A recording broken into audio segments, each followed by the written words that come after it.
So, happy Thursday, everyone. Somebody told me it's like National Get Funky Day or something like that, and I'm going to attribute that to David Laidlaw, not myself. So, welcome to the panel called Diversity in Visualization. We have a once-in-a-lifetime set of panelists here today, consisting of Rita Borgo, a senior lecturer at King's College, Vetria Byrd, an assistant professor at Purdue, Aviva Frank, an undergraduate student, Kelly Gaither, associate professor in Texas, myself, Metoyer, an associate professor at Notre Dame, and Eric Young, a senior scientist at the SFTC. So before we jump in, just as a mental note, we're going to follow the order on this slide. So the panelists will speak in alphabetical order by surname for about 10 minutes each. Before we jump right in, though, we have a small set of diverse announcements to make.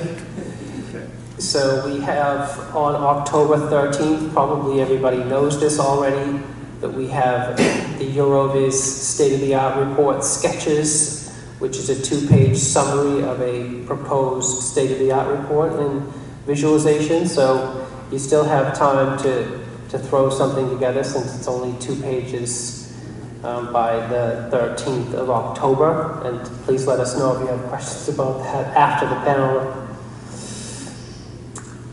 We also have a special issue of IEEE CG&A coming up, and it's on smart city visualization, which is a really hot topic right now, I would say.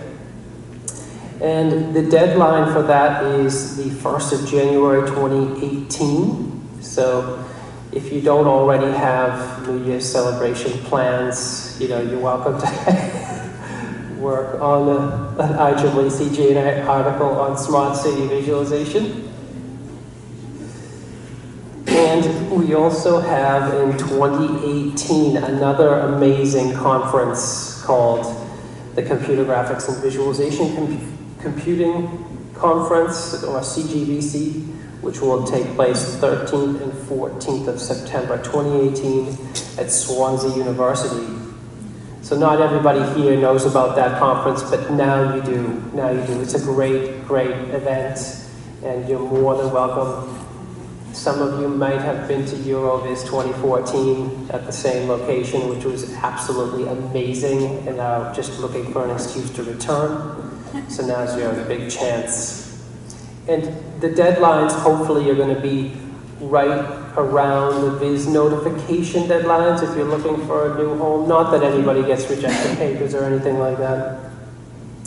Okay, so that's the end of the diverse announcements. So let's jump back 1 year in time to the death panel. Some of you might have seen the death panel last year on the death of scientific visualization. We had a really, really great panel last year about factors that were hinged around submissions and acceptance rates for the scientific visualization track of the conference. And we had 4 highly distinguished panelists. And then we had a lively discussion period, and the discussion period pretty much started right off with a student from UC Davis, Annie Preston, I believe it was, saying, I noticed that nobody on the panel mentioned the topic of diversity in conjunction with the death of scientific visualization, and she had the opinion that the VIS community is a little bit behind on the diversity topic compared to other conferences and venues, and that sparked quite a lively discussion. So it was immediately obvious that this was a very interesting topic to the VIS audience, and it was obvious that it should be a panel discussion for the next year or at some point. So this, in my mind, this is really the death panel part 2. And this is the birth panel. And you can watch that panel. It's been archived on YouTube, by the way, so you can just search for the death of scientific visualization on YouTube and you'll find that. So let's jump in then. So we're here to talk about diversity, and diversity has different meanings, right? It can refer to age, gender, cultural, ethical, or subject matter, or technology. So we're going to look into what we mean by diversity. We're going to answer questions like, is diversity healthy? Does diversity bring benefits? Is there a lack of diversity in VIS, and what could be the cause of that? And should we as a VIS community be concerned about this topic? Are there changes necessary? And what might we learn? And this outstanding set of panelists is going to answer all those questions. And yeah, it's going to be really exciting. I can't wait. Good. So everybody has roughly 10 minutes. Yeah. So it's a full set of people, experts.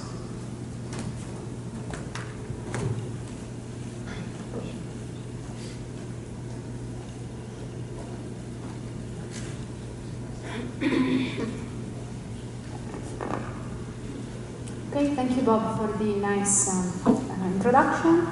So now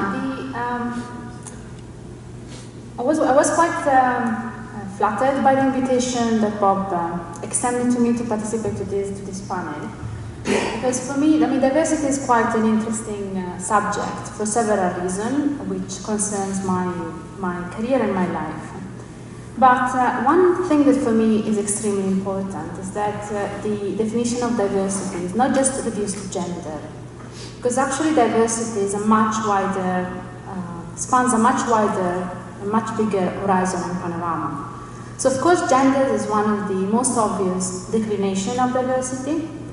There is also diversity in terms of individual background, so which can also cover different aspects from cultural, ethical, ethnical as well. But there is also diversity in terms of the distinctiveness of each individual. So what is a contribution that each individual brings to the community? Because everybody has a unique a set of characteristics that can make a community more interesting. And then there is also another aspect in terms, especially if we look at diversity in visualization in terms of content. So what we can offer to the outside world, what we can offer as a community. And then perhaps there are other aspects which this simple summary doesn't really cover fully. Now I wanted to go through each one of these aspects, which for me summarize all the principal components of diversity in visualization in a specific context. So I did my homework and I tried and looked at diversity in terms of gender within our community. And I'm actually quite a positive person, so from a gender point of view, I was expecting the VIS community to do quite well, and indeed the results were actually quite positive. So we know roughly that about female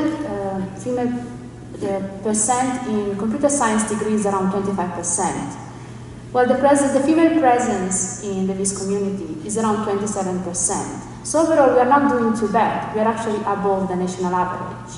And this is quite a good news.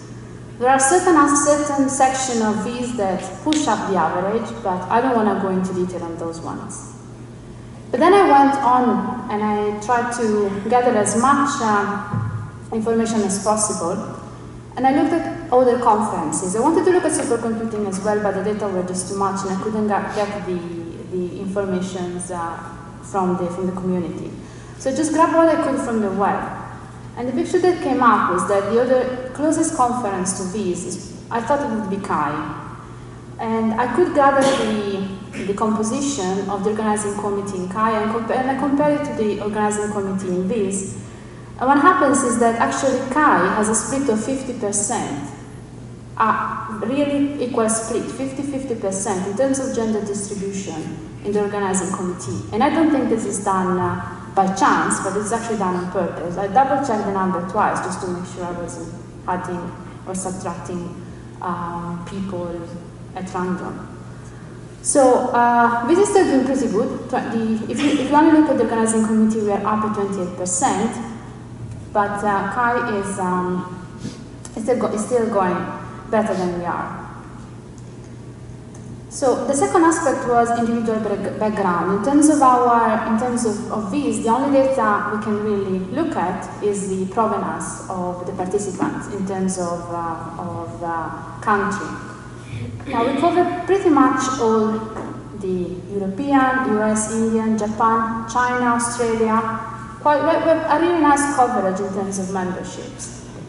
The underrepresented group in this case, and actually comes up quite expected, is participation from more African countries. Now, this is also an effect. This is also a problem that we experience in higher education. Now, the situation in the US is probably different from the situation in the UK, and I am familiar with the situation in the UK. And we do not have that many African students in our degree, in computer science degree.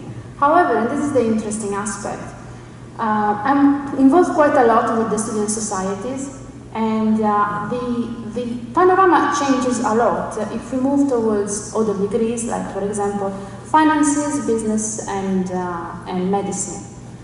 The interesting change in panorama happens also at postgraduate level in terms of masters. Recently, I've been put in charge of a data science program, and I had a lot of students from African countries that were coming from a finance or they were taking a parallel medical degrees, joining the data science project because they were interested in the analytical aspect of data science. So I'm in charge of the program, but I also teach simulation data visualization, and they were taking that module as an elective because of the possibility to get access to visualization technique to analyze their data. It's actually quite an interesting aspect, which I will come back later on. The other aspect is the distinctiveness that each individual, the richness that each individual brings to the community. And again, I think that in visualization, we are doing pretty well in that. So I wanted to do a bit of an experiment, but then I decided not to do it because I thought it was not relevant. However, I asked some of my colleagues to send me pictures of their offices. And this is what came out. So this is the first picture, and this is personally my dream office. It's perfectly organized, everything is in place. It's just a pleasure to get into a room like that in the morning from my point of view. Then we come to the second one, and this just looks like somebody's brain explosion. So this person, she or he, definitely needs a whiteboard. They're written on the windows, there are flip charts everywhere. I'm surprised they have not written on the wall yet. And now we go back to a bit more of normality, even though there are a few items in here that are kind of hard to explain. So why, to a stranger that comes into this office, they might ask, what are these people doing in their free time? They're just playing around with constructions and things. It's kind of hard sometimes to explain the props that we need to use in our work. And then the final one, and I challenge you to guess who this person is. They really take very seriously the idea of working out. And this is the first thing you see when you enter in their office. I've been in this office, and it's interesting. It really gives an idea to his or her postgraduate students that working with him or her is actually a hard work. So the experiment I wanted to do is I wanted to ask if we could identify the gender of each office, so who was the owner of each office. But I thought it's actually really irrelevant for the point I want to make. Because the interesting aspect is that I mean, I'm pretty sure that if each one of you gives me a picture of his or her own office, we might even find quirkier things than we have seen in these 4 pictures. And this is just to show that each one of us really brings something more to the community. So each one of us is diverse in his own kind. And this is what makes this community so much interesting. The last point that I wanted to talk about is actually diversity as content. So in the past years, the program committees, the organizing committee has actually done an incredible work because they have extended the range of possible topics to support submission of more diverse papers. How successful this was, I cannot say. But it is true that perhaps looking around, one of the aspects where we might need to improve is diversity of content. Diversity of content in terms of expanding more towards, opening more towards neighboring community. To increase the diversity of what we propose, what we look at, how we talk within this really nice community. So overall, looking at diversity in VIS, actually the picture that comes out is not that bad. It's actually healthier than other communities. There are some aspects where we could probably work on, because a lot of factors might actually influence each other, in particularly increasing diversity of content, which is something that came up in a discussion also a couple of days ago in this venue, might actually open up to new communities and then intake more diverse individuals. And so increase diversity in terms of background, but also features of characteristics, bringing new oxygens. It is not something easy to address because VIS as an identity, we don't want to become KAI. We want to maintain our own identity, but at the same time, perhaps try and look at something diverse. So overall, we are not doing bad. And my point really is, VIS is not doing that. It's not doing bad at all. Diversity is a very complex concept and should be treated as such. Because if we underestimate or simplify the concept too much, then we end up treating people like Pokemons. And Pokemons, and this is an analogy that a colleague of mine made, and he also wrote an article on Forbes, that in a way that you sometimes feel like, okay, you little Italian woman, I need you, I'll throw you in the mist. So you feel like being used just for the characteristics that you are needed. And this often happens in academia. And this makes the individual doubt about their own achievements, especially if those achievements are related to one's personal work or career. That's it. Thank you very much. I think I'm finished my talk.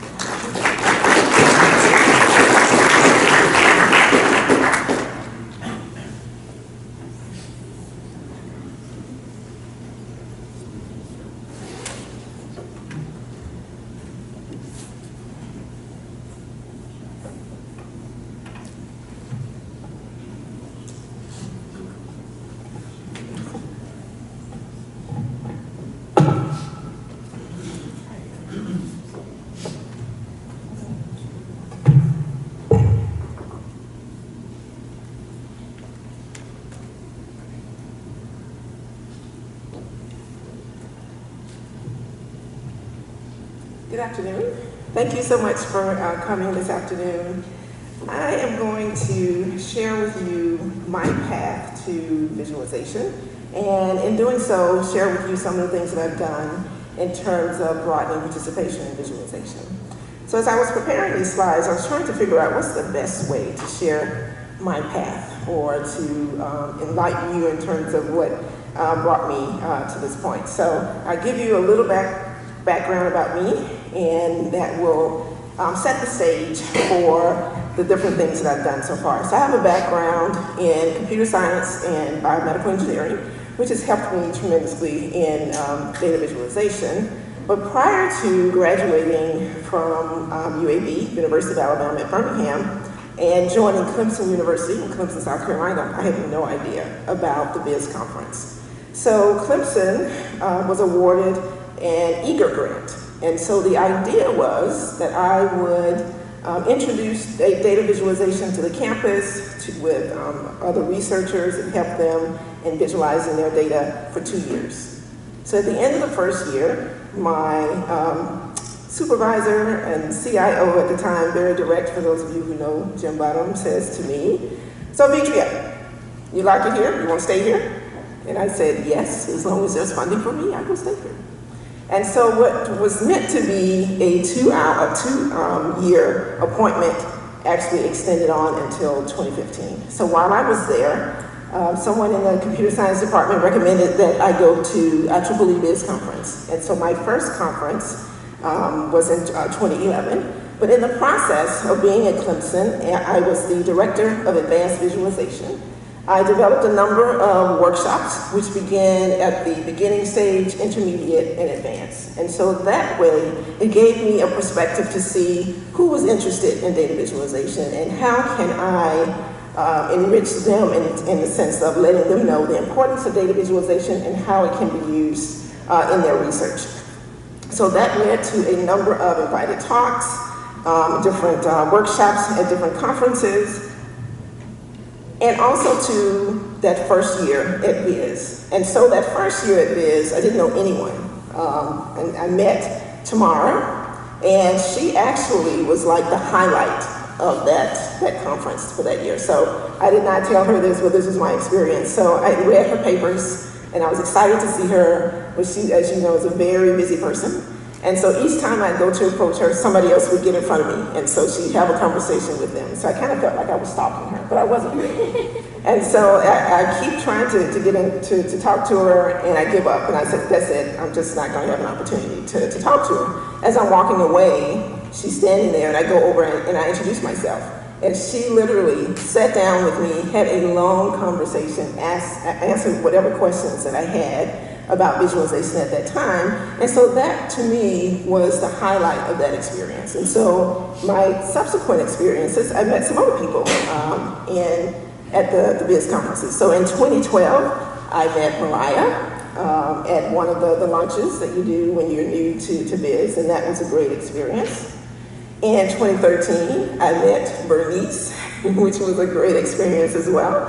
And so these women were actually role models to me, and it said to me that, okay, this is a field that I can consider something that I can do and do well in. However, what I noticed, there did not seem to be a lot of people that looked like me at these conferences. I was not aware of any mechanisms for engaging people that look like me to participate in the conference, and for engaging people who are underrepresented at the VIS conference. So in 2014, I did not go to the conference just because I didn't have the funding to go. So it had nothing to do with me not seeing anyone that didn't look like me. However, what that did was it gave me an opportunity to start a couple of initiatives and to think about or to realize that visualization is a catalyst for communication, it's a conduit for collaboration, and it's a platform for diversity and participation.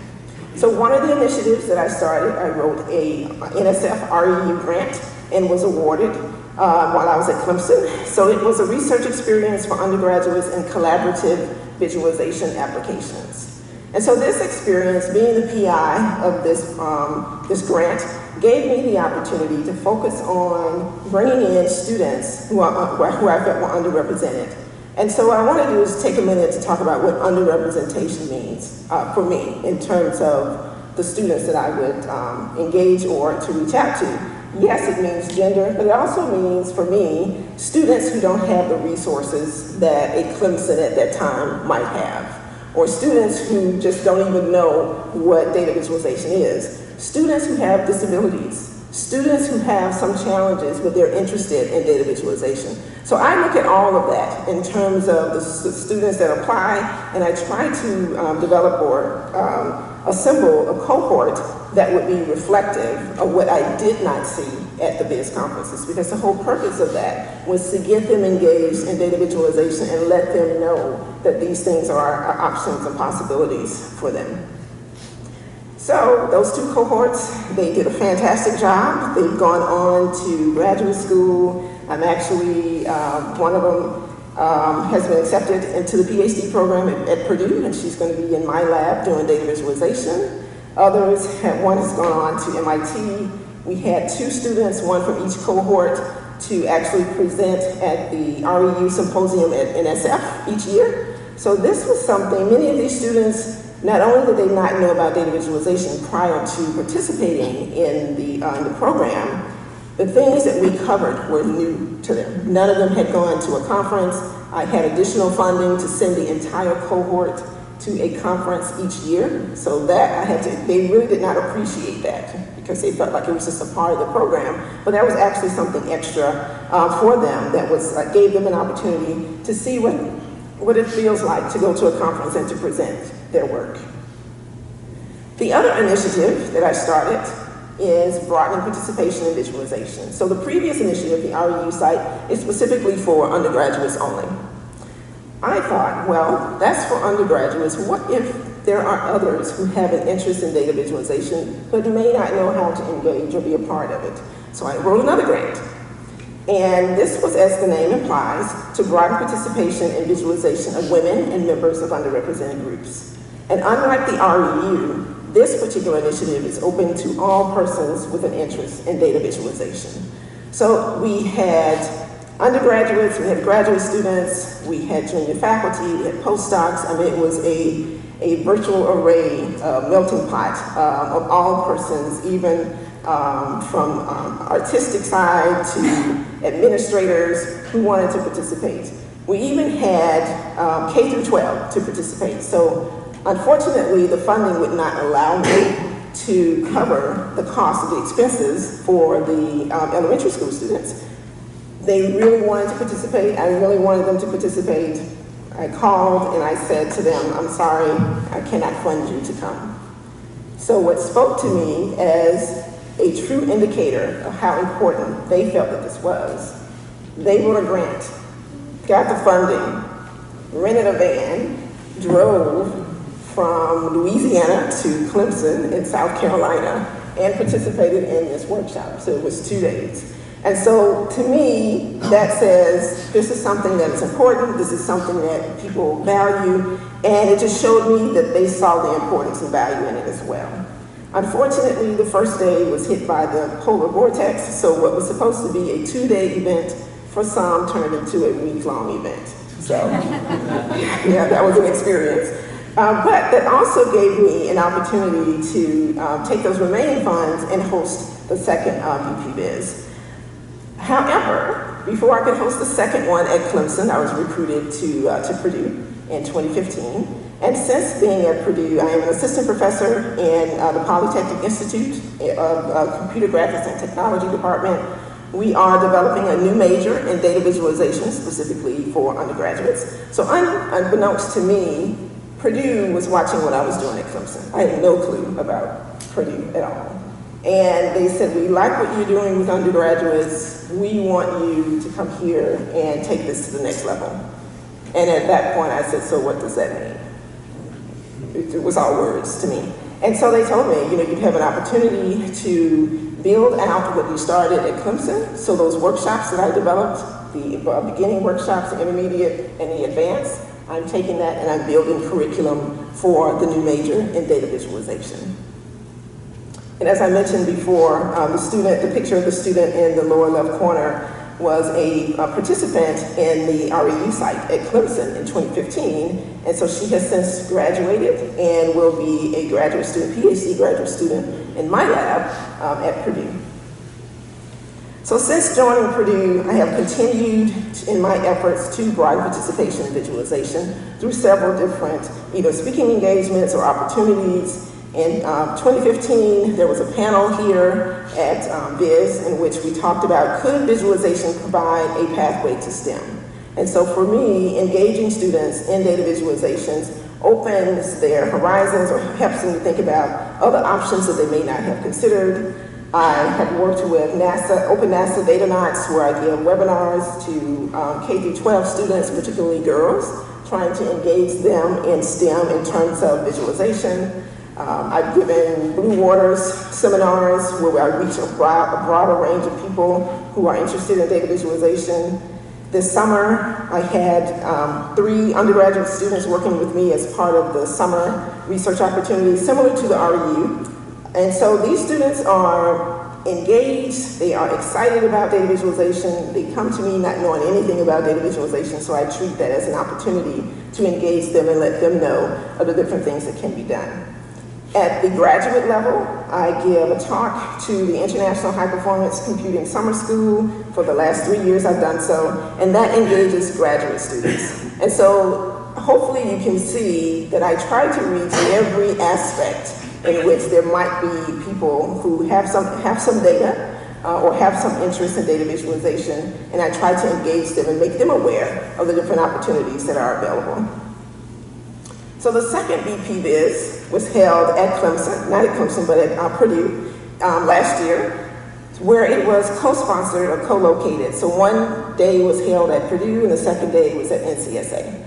So my keynote speaker of the first BP Viz, which was Donna Cox, was so impressed with the workshop, she said she wanted to be a part of it. And so she has since been a co-organizer of the event.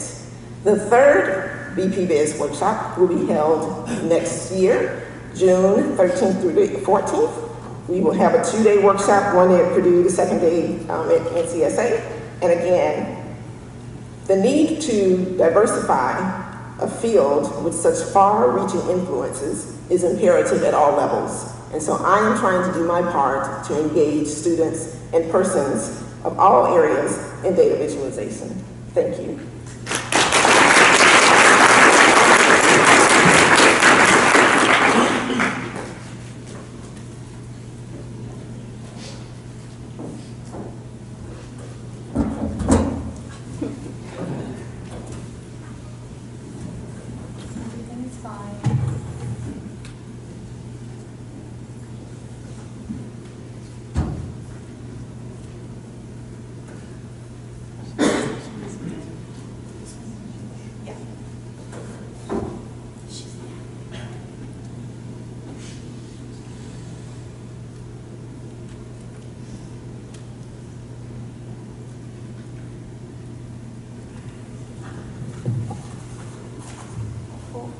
Spoilers. Hello. My name is Aviva Frank, and I don't really belong here. I am a sociology student. Through a wild stroke of luck, I ended up here on the diversity panel. And I'm hoping that I can use my social science knowledge to describe how diversity is really only the tip of the iceberg when it comes to social equity. And I hope that I can provide you all with a framework for understanding how power functions in our society, so that we can better understand why diversity is important and why it's only the first step. So, when you Google diversity, you get a whole lot of very nice but very wishy-washy images of people holding hands and look how nice and happy, and you get no information. It is very superficial and doesn't actually give you any information. That is in part because of a individualistic trend that we have in our society where we think, well, I'm not a bigot. I know 7 whole black people, so therefore I am a good person. And if we include a few people of color in any one field, we're diverse, we're done. That, in my opinion, is incomplete. So let's think structurally. Say the big circle is society. The smaller circle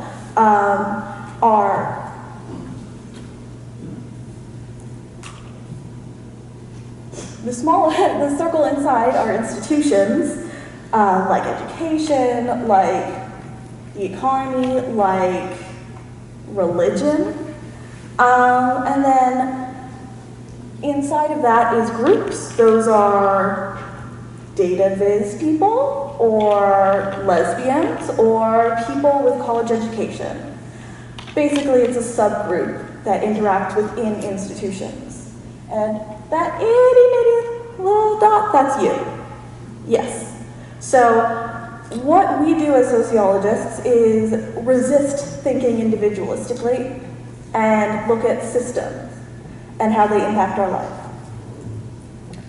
One of the ways that systems influence us is called socialization, in which we are that tiny baby and we internalize social norms, attitudes, and values.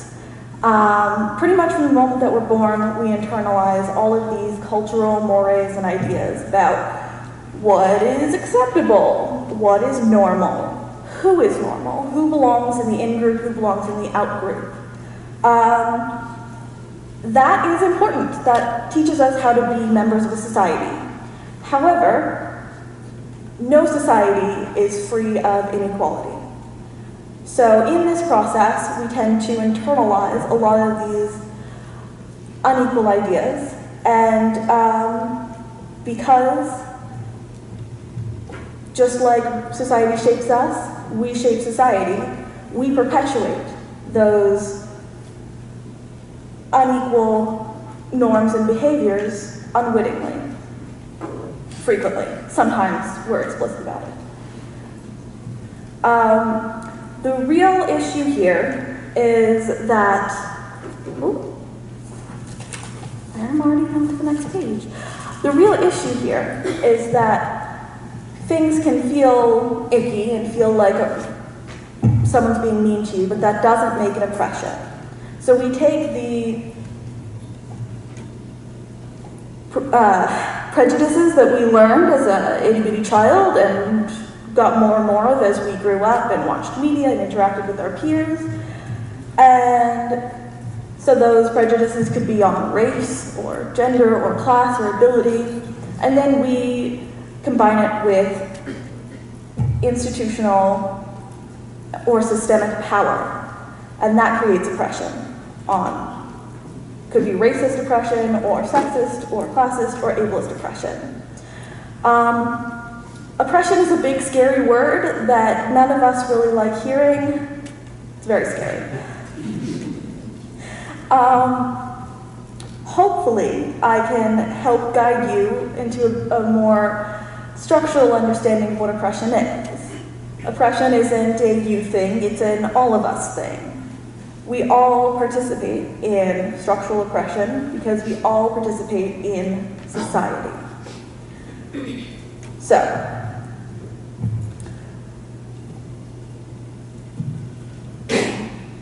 actually, can I just go back to this for a second? When we talk about power, which ties into diversity, because those who have less institutional power are underrepresented in positions of power and pretty much anything fun. So the dominant group, which could be white people, it could be able-bodied people, could be heterosexual people, get tacit benefits that are imbued from society.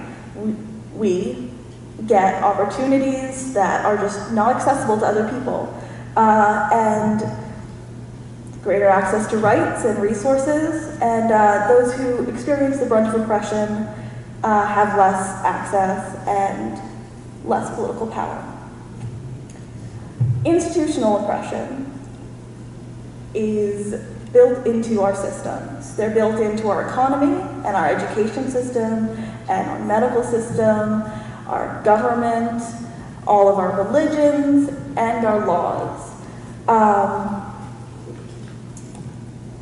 This is because all of these systems are run by people, and people who have been socialized in our society, which is not equitable, and we have internalized these not equitable ideas and recreate them in individual institutions.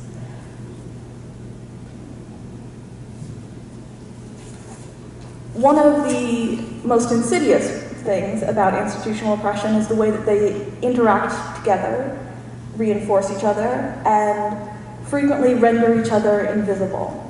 We look back to Peggy McIntosh's seminal White Privilege, Unpacking the Invisible Backpack.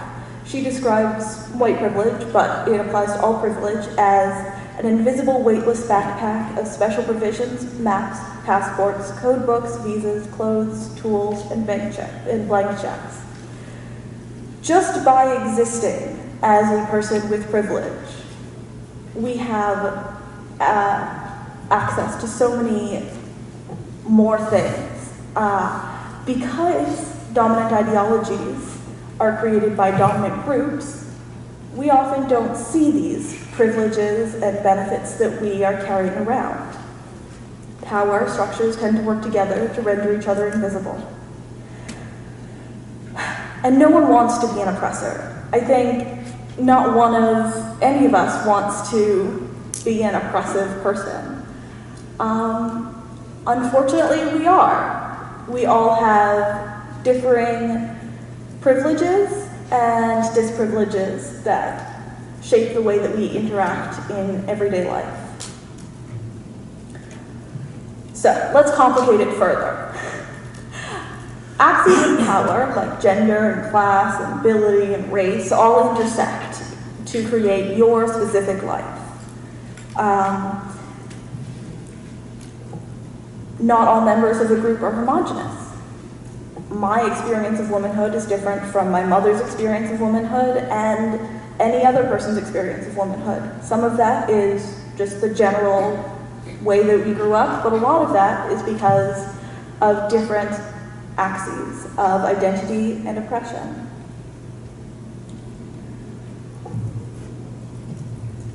So what does this have to do with diversity? First of all, it's a good way to understand why diversity matters. It's also a first step toward a more equitable society, because by acknowledging and understanding these power structures, we can work to do better. We all need to do better.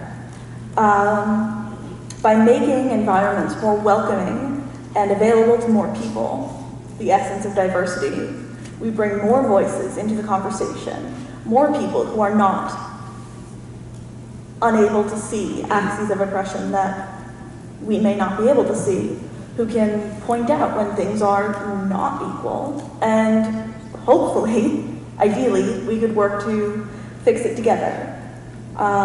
We can try and ameliorate some historical inequity,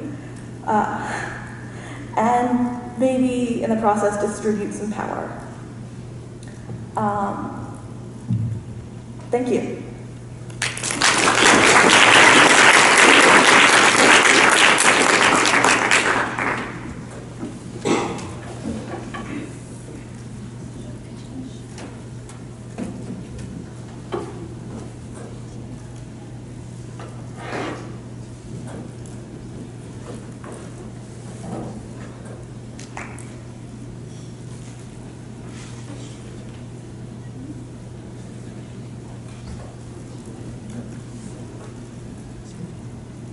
Hi, I'm Kelly Gaither. I think I was more nervous watching Bernice than I was watching Aviva because I could put myself in her place. But I have to tell you a little bit of a story that goes off of Bob's. So I had a very visceral reaction to the death panel. And when the young lady got up, my first thought was, gosh, she's so much braver than I ever was at that age.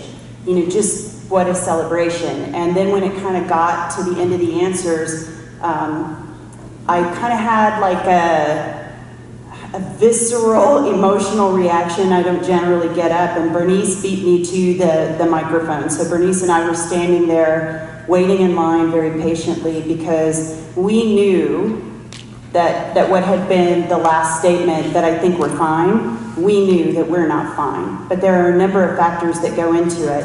The first thing that I did was I went back and sort of tried to understand why and what we can do about it. And if we're really going to change the picture and change the profile, I tried to take a scientific or a systematic way of looking at the problem. So I know Ron is going to talk about definitions of diversity and inclusion again, but I'm going to try to lighten it up a little bit with some images because I communicate through visualizations, right? So this is my favorite visualization of diversity versus inclusion. If you just look at fruit in a bowl, it means something very different than when it is put together to form something that we can all enjoy. They're all working together. So I went back and kind of took a look, and this is a little bit tongue-in-cheek. When I was a little kid many moons ago, was really annoyed that Barbie looked nothing like me. So there was this one Barbie called Skipper. She was short and she was the brunette. She was the brunette.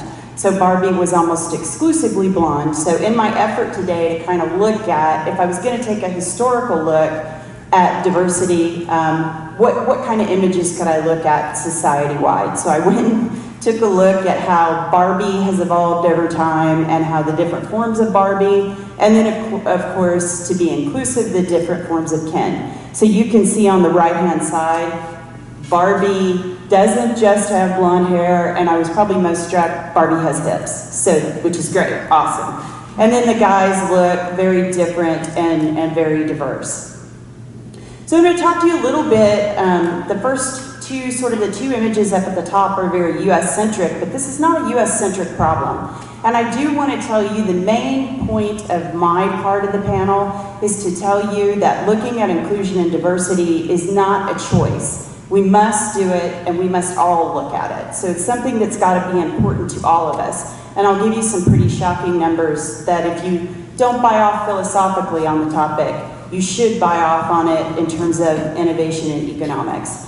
So in 2020, by 2040, the United States is projected to be a majority-minority country, meaning that no one race or ethnicity will dominate what we consider to be the majority population. And if you look at it, sometimes it's called the browning of the US. So if you look at it in here, the darker blue states are the ones that are projected to be majority-minority. So for example, in UT Austin, we are not currently a minority-serving institution, but by the 2024 timeframe, we will be, just because of birth and death rates. So the problem really is one of who are we educating? And I'll talk a little bit about why this is a problem. So 71% of all new jobs in the US are in the STEM fields, but we're only graduating 8% in computer science. This is very similar if you look globally, and if you guys don't already know, the one reason we can't easily show what's considered underrepresented or what a minority is because they count very differently country to country. So we can look at gender across nations, but it's very difficult for us to look at underrepresented or even race and ethnicity. But if you look at it, a couple of countries are doing very well, India and Brazil, because they've got very targeted programs for this, but Europe really looks very much like the United States. And the deficit is much more extreme in countries like Africa, or the African countries, where you know that they're emerging countries, they are going to need some sort of computational or digital skill, and the numbers that are going into them aren't at all representative of the population. Here's the problem, is that by 2020, we're projected to have 1.4 million high-tech jobs, so computer science-related jobs. We're only projected to be graduating about 400,000 students that are qualified to fill those jobs. That means in the absence of immigrating people in from other countries to fill those jobs, we're going to have 1 million unmet high-tech jobs in a workforce that's in a nation that's becoming increasingly more computationally demanding. So this is a problem. This is why we have to educate a population that we have to educate students that look much more like our base populations, whatever your base population is. So let's look a little bit at the demographics. So at that point, you kind of go into why? Why is this happening? I can certainly speak from my own personal perspective, but it's much more powerful to look at the numbers and find out what the drivers are. So women's representation in STEM occupations has declined since the 1990s. Men are employed in STEM occupations at 2x the rate of women, but probably more alarming is that nearly 1 in 5 female STEM graduates leave the labor force versus 1 in 10 male STEM graduates. I've got some theories as to why that is. We've talked about it this week, but there are several factors that go into it. In 2011, 6% of STEM workers were Black. That was up from 2% in 1970. Hispanics make up only 7% of the STEM workforce, roughly still 7%. And Native Americans, Pacific Islanders, and other indigenous peoples don't even register on those bar graphs because the numbers are so low. So my argument on the panel is that diversity and inclusion in corporate America, in academic America, in teams really leads to innovation. So organizational research really proves that diverse, inclusive teams create better products. They're more creative, they create better solutions. You can draw a straight line from there to economic competitiveness. So I looked up a couple of things that I thought might be things you may or may not know, but were pretty shocking. So if you ask 95% of the corporate leaders believe that creating a culture of diversity and inclusion contributes to innovation because of what they've seen in their own corporations, but also because of what research has shown us. So for every 10% increase in racial and ethnic diversity on senior executive teams, you can expect earnings increase of about 0.8%. Companies in the top quartile for racial and ethnic diversity are 35% more likely to have financial returns above national industry medians. 86% female and 74% male millennials consider employers' policies on diversity, equality, and inclusion as a key factor to where they want to go to school and where they want to go to work. I was struck the other day after the mass shooting in Las Vegas that I saw a tweet from a 22-year-old kid, and he was retweeting the statement that said, "This is the largest mass shooting in history." I was more struck by what he said. He said, "This is the third time I've seen something like this, and I'm only 22 years old." So millennials are very much advocates. They very much want to make a change. You can estimate from transitioning from a single gender office to an office that is more evenly split gender-wise, men, women, that translates to about 41% gain in revenue. And a move from no female leaders to 30% representation is associated with roughly a 15% increase in revenue. Additionally, 15% of the world's population has some form of disability. They represent $200 billion in discretionary spending. And disabilities are oftentimes something you don't see when we talk about diversity and inclusion. The combined buying power of the LGBTQ population in the US is $917 billion alone. Veterans perform 4% higher on average and have 3% less turnover if you look at corporate America. This is the one that I want you guys to leave with. Ignoring inclusion and diversity in tech comes with a $16 billion price tag. So we know that the single largest reason that people leave the tech industry, whether it's academic or corporate, is because some sort of unfair treatment in the workplace. And let me say this. So it's going to take all of us. So white guys, you're welcome. You have as big a responsibility as I do. And over the last couple of years, I realized that I needed to take an active role in trying to solve the problem in any way that I can. but I've had a number of conversations with the guys that I work with, that I've grown up with, until they join me at the table and they make their arguments. I'm going to be 90 years old and still saying the same thing. So let's talk about what we can and should do as a community. So right about the time, right after VIS last year, my husband came home. He was trying to hire, he's seen sort of what happens behind the curtain. He's grown up with me, and oftentimes I've been the only female in the room. He's seen some, ridiculously inappropriate, crazy things over the years. But he came home and he said, I want to tell you something, I want to tell you face to face. And the first thing you do as a spouse is you go, oh God, what? So he came home and he told me, he said, I had a young lady come in for an interview today, and one of my guys, an engineer, actually said out loud, I don't like this. I've been married 4 times and I don't want her around. Women are just a distraction, particularly young women. He said, what do I do about this? He said, well, the good news is he said it out loud. Now you know. Now you know what you have to deal with. I said, the second thing is you got to do something, because everybody that's looking at you is taking their tone and tenor from you. And it kind of spurred me to take even a more active role in what I was doing. That coincided at the time with Teresa Marie reaching out to me to do a VIS Viewpoints article. And I kind of fumbled around a little bit, what should I do, what should I say?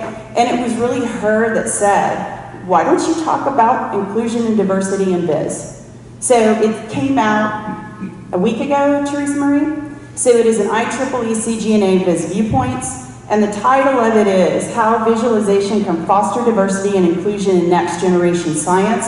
And it talks about why we as a community of boundary spanners, meaning we are highly creative and we have an innate ability to work interdisciplinary, we have a responsibility as a community to do some things to solve this problem. So I've also done a couple of other things, kind of follow on to the millennial comment that I had. When I sat down with a group of millennials at a conference a couple of years ago, I realized that this group of kids has very different things on their mind than I did when I was their age.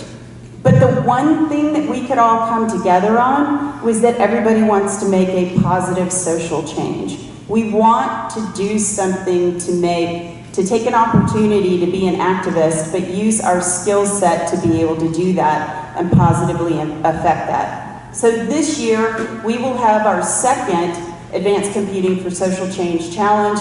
Last year, we tackled sort of the data visualization of Black Lives Matter, constructing arguments, not an emotional discussion about whether you do or don't believe it's real, but really looking at the data and coming at it from different viewpoints, making a data-based argument about it. This year, we're going to look at immigration. We're going to look at the wall. We're going to look at the economic impact of some of the policies that are being proposed and why they may or may not be really detrimental for a society. The other thing is that I have an NSF Includes grant to recruit and train Native Hawaiians and Pacific Islanders in data science and visualization. So we have won the grant, but this is to incorporate cultural competency, to incorporate cultural norms, because we know in a lot of these communities that family and culture dominate their lives, and sometimes that creates a tension between science and technology, and we as educators really need to be cognizant of this. And in fact, incorporating cultural competency would really improve a lot of what we do when we are communicating and training and teaching.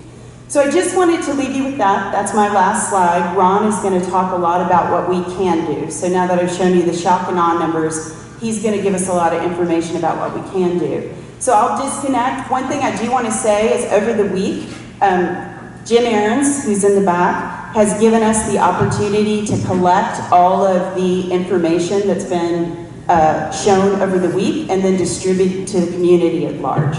So thank you.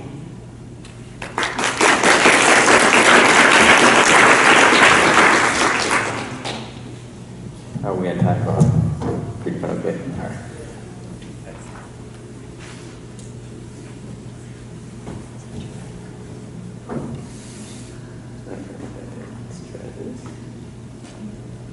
There we go. Give me just a minute here. Okay, so yeah, my name is Metoyer. I'm an associate professor of computer science at the University of Notre Dame. I got my undergraduate degree at UCLA, then went to graduate school at Georgia Tech, and I worked under Jessica Hodgins, and for any of you who may know Jessica, she's a graphics and animation person, and so I worked for many years in the kind of SIGGRAPH community. And then probably around 2010, I kind of moved more towards the Chi and the Viz community, and so since then, I've been attending these two conferences, the Chi conference and the Viz conference. And so when I heard about I was here at Viz last year. I did not go to the death panel, but primarily because I wasn't interested in the death of Sci-Viz. But when I heard about the discussion, I was immediately intrigued because I've spent a lot of my career trying to promote diversity for obvious reasons, being an African American in the computer science field. And so I was intrigued by that, and I really wanted to participate in this panel. And so I'm going to spend a little time with some definitions, though hopefully they won't bore you, and then talk about a particular project that I've done with the Chi community that I think we could replicate here and hopefully start making a difference in some ways. So I'm going to start with a kind of a technical definition. So I've worked with ecologists. The ecologists talk about biodiversity, right? And they talk about two things: richness of variety and evenness of abundance. Okay. So how many different kinds of things do I have represented? I'm going to say things, but it's typically species when you're talking to an ecologist. And how evenly distributed are the things over those types that you have, right? But you can replace that with anything, you know, the types, you know, it could be race and ethnicity could be the type, gender could be a physical ability, and so on. So essentially, how many different kinds of things do you have, and how evenly are these things distributed over those types or those kinds? And so I actually have some technical background in visualizing diversity. So my first paper here at the VisWeek conference was on visualization of diversity with 3 of my students and Eugene Zhang. And so I have some technical background in visualizing diversity, but of course we're not interested in talking about visualizing diversity here today. We're interested in diversifying visualization, Viz, the conference and the community. And so that's what I want to spend some time on. So I want to first expand our definition a little. So I pulled this from the National Science Foundation. I know it's a lot of words. I tried to bold some things here. But you know, being a scientific community, I figured, you know, we could turn to the NSF definition. And I know this is an international community, and the NSF is not necessarily an international organization. But I still think it's a good definition to look at in terms of understanding where I come from when I think about diversity. And so here we see that the NSF defines diversity in terms of these individual attributes, right? And these can be various kinds of attributes. We know ethnicity and language and sexual orientation, right? And we can go on and on. There's lots of things that make people different. And it's really about differences when we look at NSF. And they even go as far as talking about where people are from, where they've lived, you know, things like socioeconomic conditions and so on, right? So those things that make us different, that give us differences in thought and give us differences in life experiences, right? And as Kelly was saying, and Aviva as well, those are the things that bring value to the community, okay? These differences of thoughts and opinions and life experiences, because that's where we get kind of innovation in how we think about problems and solving problems. Another term we've heard a lot here is underrepresentation, and just to be clear, again, when NSF talks about it, they talk a lot about underrepresentation in the STEM field, which is essentially what happens when certain groups of people are not represented in that particular group the same way that they're represented in the general population, right?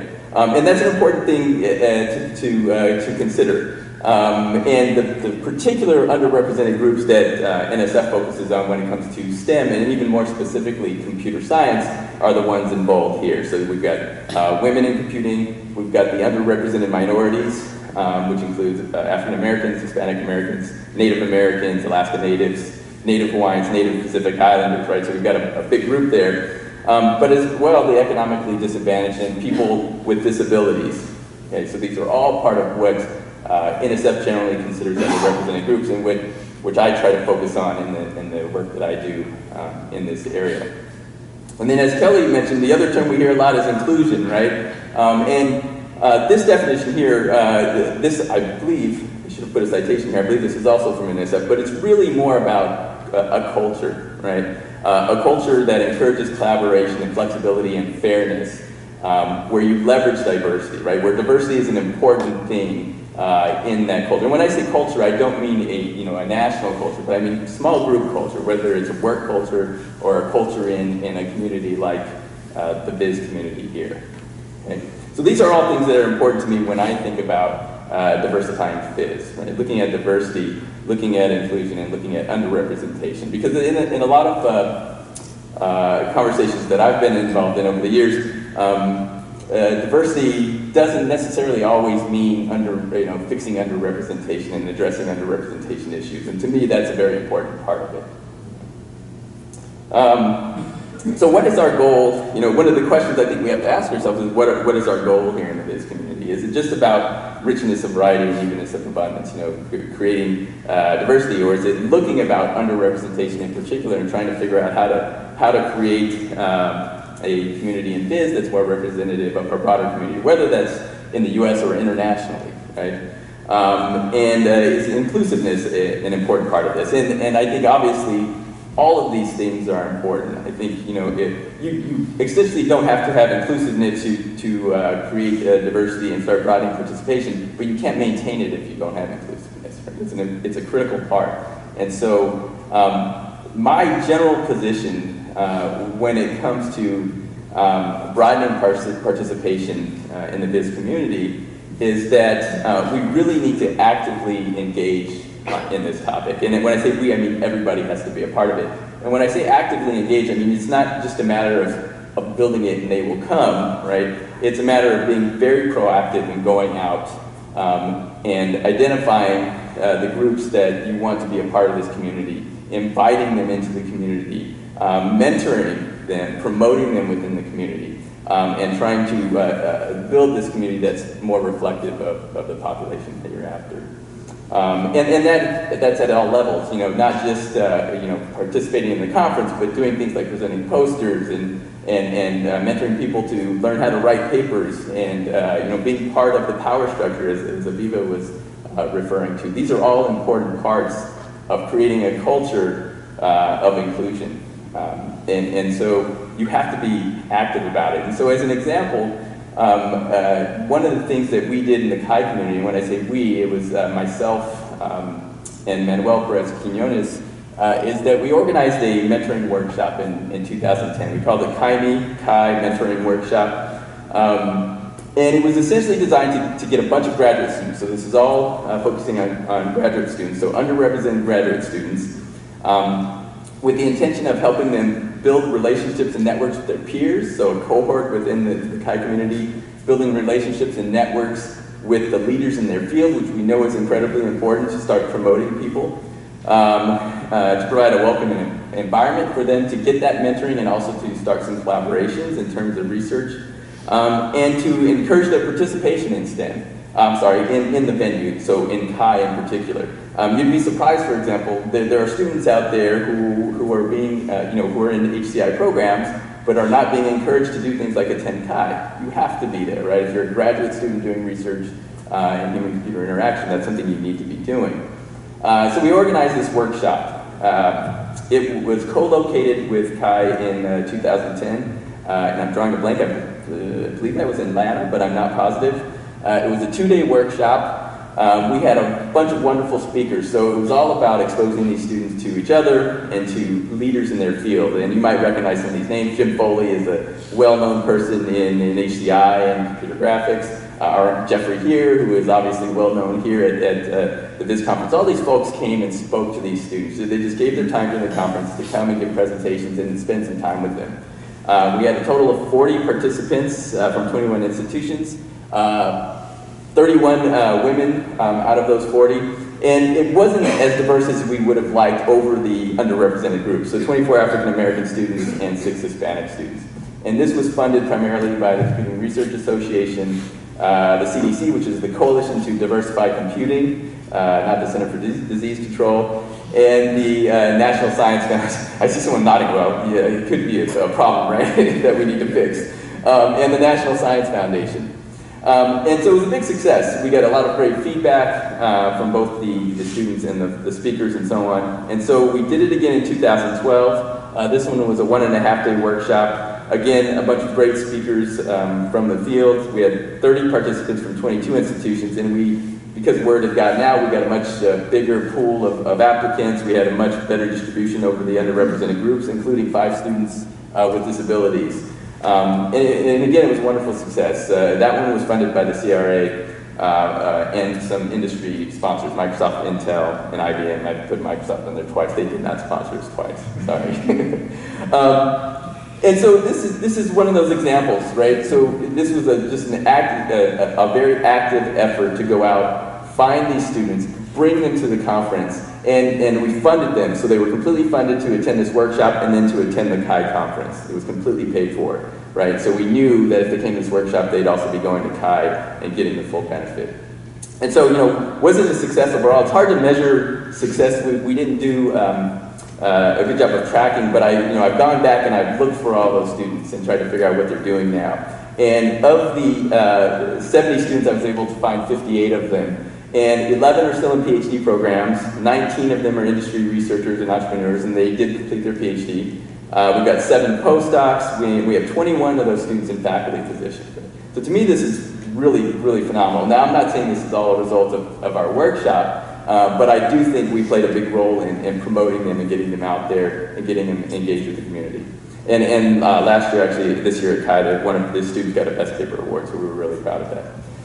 Since then, CHI has done some other things. They have now a diversity and inclusion luncheon that they do every year. It's gone the last 2 years. That's not so much about mentoring, but it's just about talking about diversity and inclusion and starting to create that culture. That's important. So the last question I have is, are we ready as a community to do something similar, right? A VIS mentoring workshop. I think it would be fairly easy to pull off. Obviously, you need to get funding, but I think there's funding for something like this out there. And so, are we ready to actively invite, mentor, and promote students from these underrepresented communities?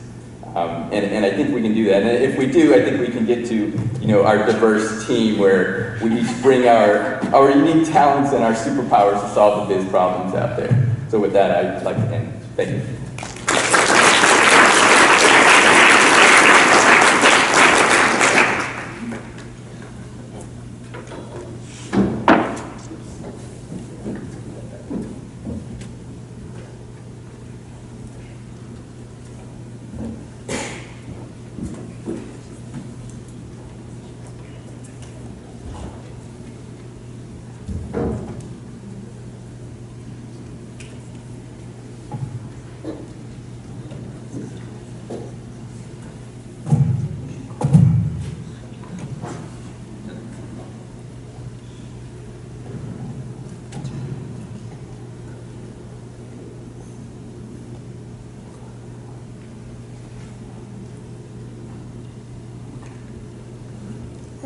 Hello everyone. I'm going to talk about diversity from quite a different angle. Some of you may be there last year in the Depth of Scientific Visualization panel. So this is actually a follow-on from that as well, like the other two. So I would actually like to, before introducing myself and the topic, I would like to sort of recap what we have seen in last year's conference in that Depth panel. This is the trend of between 2008 and 2016, the number of papers submitted for IEEE VIS conferences, including InfoVis, VAS, and SciVis. Now, some of you know the difference, some know the histories of this conference. For example, the SciVis actually starting from 2013, well, named from VIS to SciVis.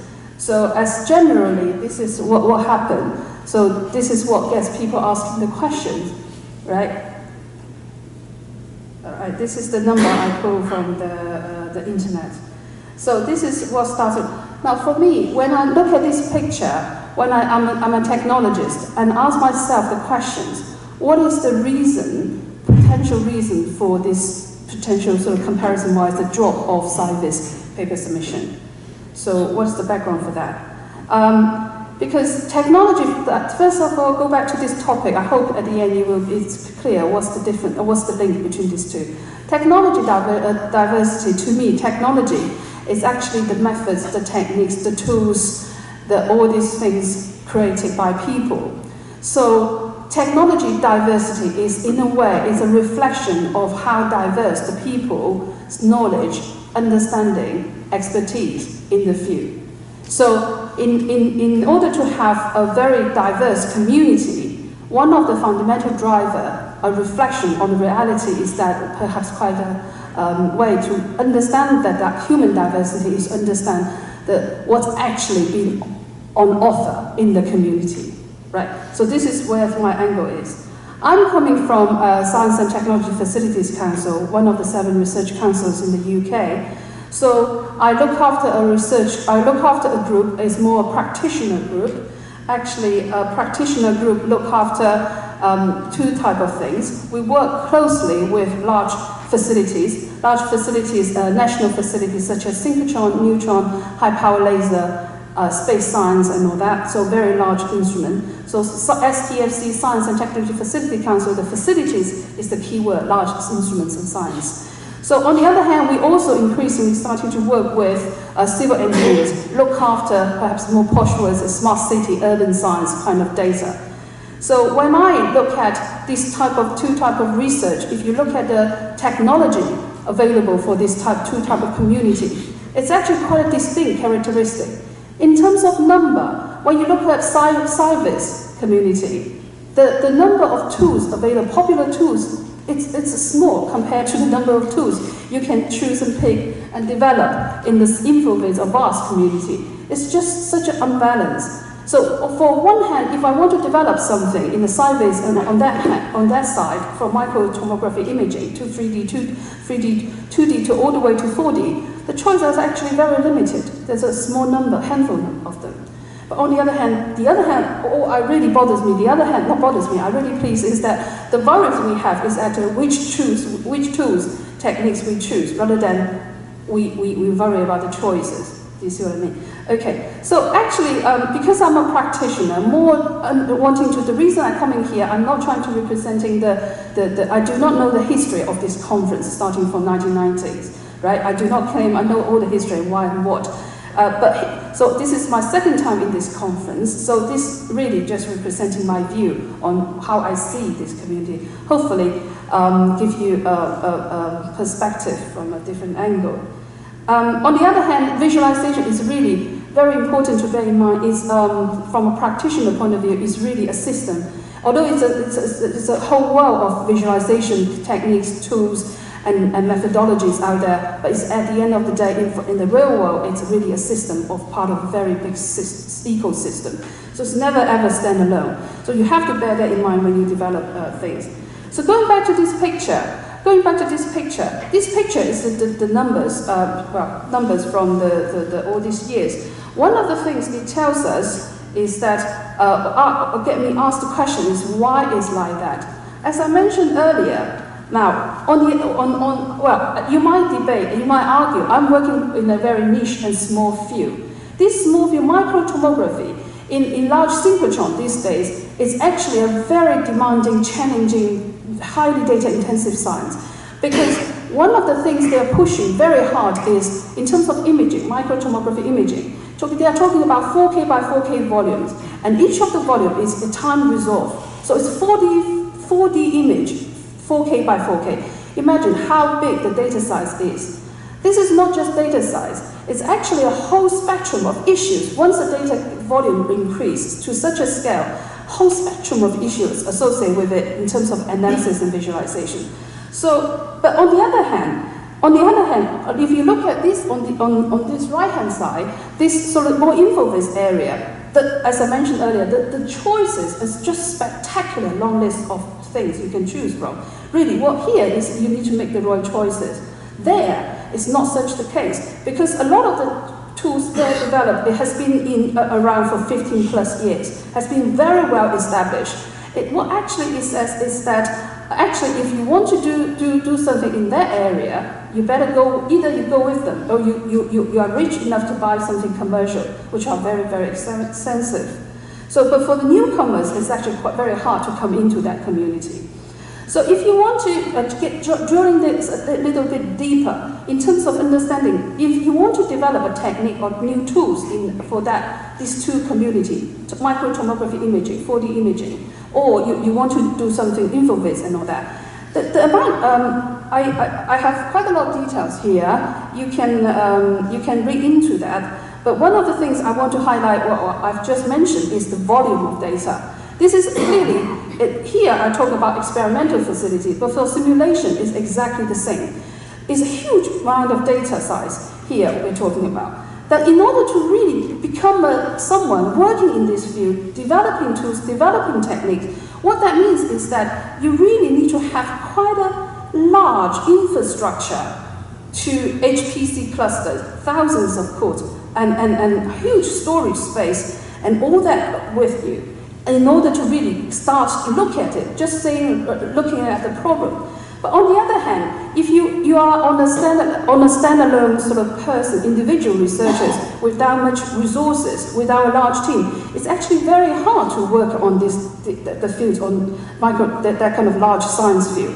But on the other hand, InfoVis is relatively easy. Relatively easy. I emphasize relative, because a lot of things so far has been quite manageable for individual small research teams. Things you can do on a laptop, things you can do D3, just for the sake of argument, D3. You can do it within 1 hour using your laptop. You can get data, open data. There are lots of open data out there. There's lots of tools out there. There are lots of things. You can get it going very quickly with a small team with very little investment. But things are actually also changing, even in the InfoVis domain. Because increasingly, you might have heard about this term of multi-scale multi-scale data analysis. This is talking about analyzing this data, geospatial data, across different scale, from the street level, from the house level, all the way to the national, international level. This, again, hitting the big data problem. What does that mean? It means that it demands a huge backing in terms of making research progress, advances in that area. So what is that? This is just sort of things I pulled out from the community I'm particularly familiar with. This is a synchrotron and photron facilities around the world. There are many. The key thing here is the most expensive equipment, big science equipment in the world, without surprise, is where they are. It's in America. So this is why the tools, all the tools you see in those big science for microtomography, all started in America and all developed. It still today is American dominating that research and development field. But this is today. This is today. Things will be changing. So actually, what I'm trying to say is that if you think about 10 years on from now, from today, if the things we know the developing world without the emerging market, emerging countries such as China, the BRIC countries and all that, those countries starting to invest very heavily in this fundamental science and technology. What that means is that the visualization, the analysis technology those communities will starting to grow very rapidly. So what does that actually, what we can do in terms of promoting or fostering technology diversity in visualization? I think if we do nothing, that means that our personal view, this is again, of course, it's my personal view, is that you wouldn't be surprised to see a lot of the tools in the SciVis, InfoVis will be reinventing if we do nothing. But if we starting to open the door, do more about it, welcome newcomers to come into this field, there are tons of things we can do in terms of communication, in terms of managing the perception, in terms of inspiring people, in terms of rewarding people, to promote technological diversity, which again, I believe is a very essential point of promoting diversity in general in the community. Thank you for your attention.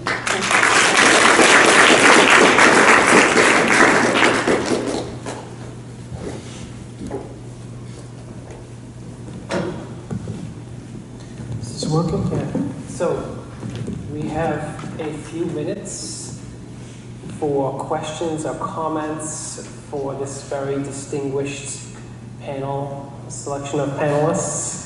It's a once-in-a-lifetime opportunity to make your voice heard, and because this is the only time this is ever going to happen with this collection of people ever. Before you speak, please state your name and affiliation, unless your name is Robert Costaro from Temple. Hi, I'm Robert Costaro from Temple Software. I think I've already expressed my shock and dismay at the lack of representation on this panel of industry. So I was going to add this very important voice to this discussion. But in all seriousness, I think one thing that I just want to tell you a little bit about what we do at Tableau. And it's going to sound like bragging, it may be, but I think it's really what we do. So this is not making things up here. So as we're standing here, there's another conference going on, which is the Grace Hopper Celebration, and which is a large conference. I don't know how large it is, but it's thousands of people. It might be at 10,000 now. It's 10,000. Right? Yeah, it's huge. So it's much larger than this, and it's all about gender diversity. So this is a large. I don't know actually when this started, but it's been going on for a long time, or for a while, I guess. A large conference to, I guess, foster the inclusion of women and girls in STEM fields, I suppose, and also bring people together who are, I guess, in PhD programs and all kinds of, and also in the workplace. So and what Tableau does is we actually sponsor that conference. We're one of the sponsors, we're not the only ones for sure. And we have a large number of people there. So I think last year we had 40 people there, and we have some of our top brass there. Our chief development officer is there, or was there last year, I'm not sure about this year. But I'm guessing it's similar. Chuck McKinley is there right now, that's why he's not here. So we have a lot, and he's VP of Research and Design. So we have a lot of these people there. So we make an investment there. We have a large diversity group that's working within the company to help us figure out what to do to increase the diversity of a team that, especially on the development side, looks exactly the way we would expect it. 90% male, almost entirely white, and just like the usual kind of distribution you would find in development. And then the funny thing is, of course, if you go to sales, you're looking at about 80% women. And also it's an interesting game that you can play. You look at somebody in the company and you're like, I'm gonna guess if you're in sales or in development. If you're a woman, you're almost certainly in sales or in marketing, especially if you're well dressed, well, you're definitely in sales. And so it's an interesting difference there as well. Okay, but I kind of got sidetracked here. But so there are efforts, and these are efforts that companies are making, and Tableau is certainly not the only one. But I think that's also something to perhaps look at and to maybe take a page from. And we're doing this not because, or we're not doing it just because we think it's a good idea, but it is a thing that is actually important for us. We know that adding more diversity, adding more inclusion, I started out about inclusion and diversity, but adding more inclusion is going to make us better as a company. It's going to make our products better. It's going to be better for all of us. So I think this is there's a very clear business case for it to be made. It's not just a thing that we do because it's the right thing. But I really hope that if you think about evil corporations, think about the things that they do that we're not even doing in this kind of academic, supposedly less kind of evil space. So we did that on Tuesday. We recognized that, and all those facts and figures. I've got. So Intel was here. They put $300 million in global diversity and inclusion. And so they're doing, and here's why I think this is happening in the corporate space, sort of at the leading edge, right? You guys are doing things because it translates directly to dollars. And I think in academia and the research centers, sometimes we don't always realize that it also translates to innovation, which is also what we want, right? So you can look at the research. It bears out that inclusion and diversity directly translate to creativity and innovation, which if you're going to sell a product of any kind, that translates directly to economics, to dollars. I just think we're somewhat behind that, but I agree with you 100%. So maybe next year, you guys would like to fund something significant in inclusion and diversity at VIS. I just want to add one thing really quickly. I think it's great that you're attending Grace Hopper. And for those of you who don't know, there are similar conferences for other underrepresented groups. So there's the Richard Tapia Celebration of Diversity in Computing. I've been involved with it for many years. It's much smaller. It was 1,200 participants this year. But it's a very similar type conference. It's about engaging the students, mentoring, developing. It's not a technical conference in a sense. You're not there to hear papers. You're there to mentor and engage, and in a lot of cases to hire. If you're a company, they go to a lot of the companies come to Tapia and also to Grace Hopper to hire for internships and to hire for full-time jobs as well. Thank you. Just on a historical note as well, Robert was invited on this panel, but we had to somehow, we couldn't have everybody on the panel. Name and affiliation, please. Hi, my name is Dan Keefe, and I'm an ally in training. And affiliation is University of Minnesota. So thank you panelists for doing this. This is really great.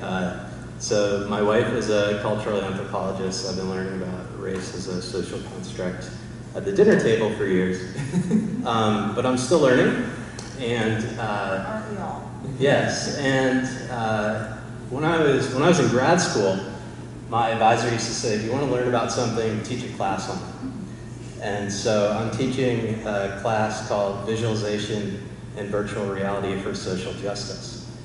And it's been great to actually read some of the social science literature, for example. And we do that on Wednesday, and then we figure out how to build visualizations on Fridays, and we're doing projects.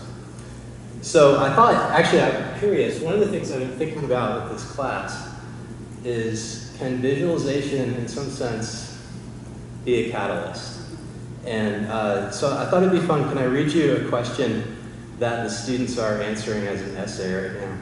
So it says, from our reading and discussion in class, recall that Bobby Harrow's model of liberation depends on a critical transformation of one's understanding of systematic patterns of inequality, privilege, and disadvantage. So think of an example from the readings or from your own observations and experience when you saw a systematic pattern of inequality.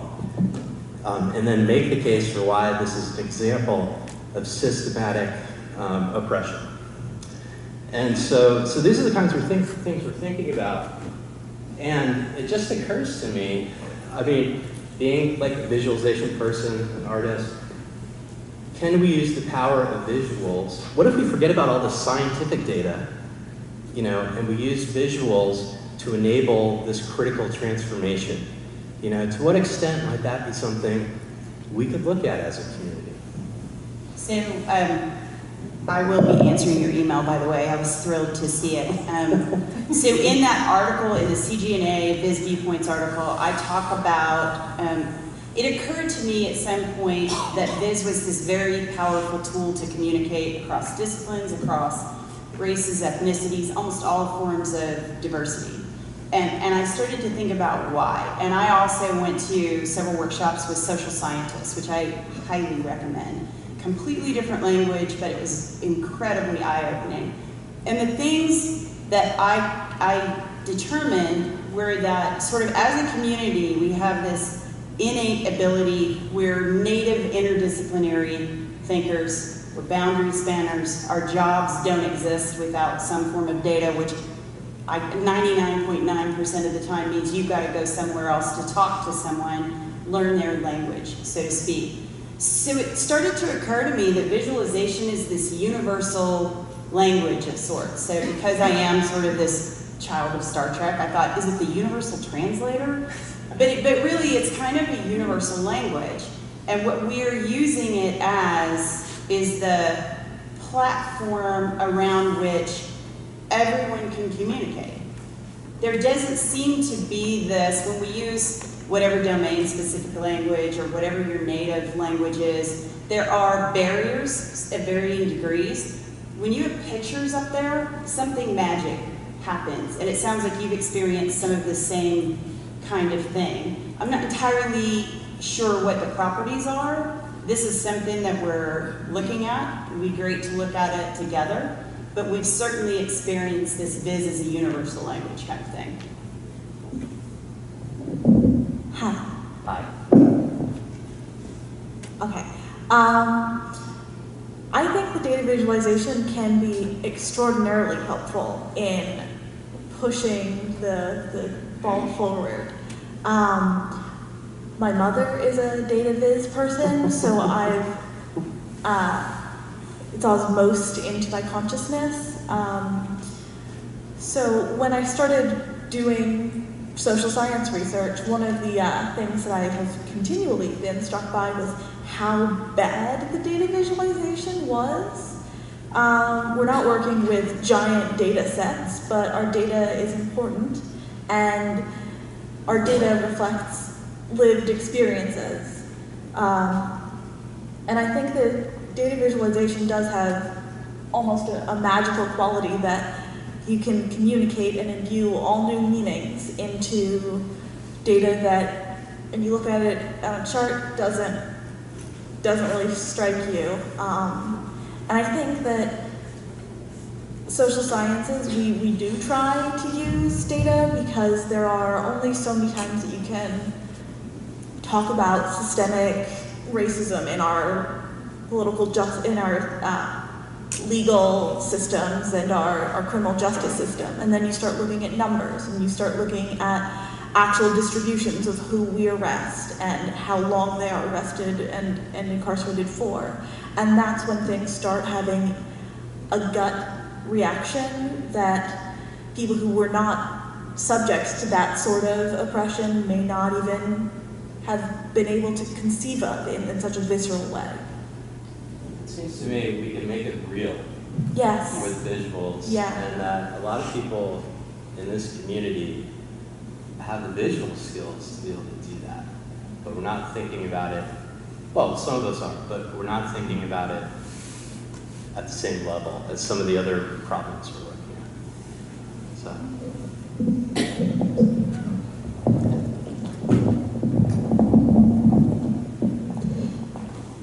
I just wanted to add something quickly from a higher education point of view.